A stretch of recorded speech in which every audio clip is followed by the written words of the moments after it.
In this tutorial, you will learn how to contribute calibration changes to projects in vCDM. To import files, it is mandatory to have an existing project and permissions thereof. This video is intended for calibration engineers. vCDM offers different ways to import calibration data and calibrated files. To import files, you can use vCDMcenter, Canopy or vCDM Studio, Inca. In this video, we show how to import calibration data via the vCDMcenter. All projects to which the user has access are listed. Select the project for your import and open via double-click.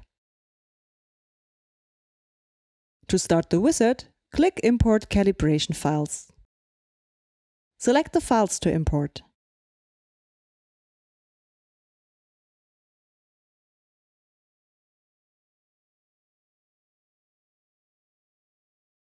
vCDM Studio can be used to review or modify the parameter files.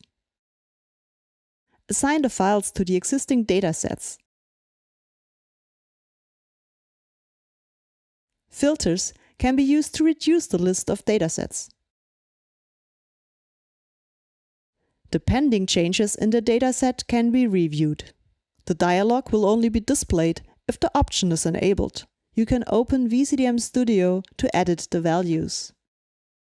The files are imported and, based on the configuration, directly displayed in the Project Explorer.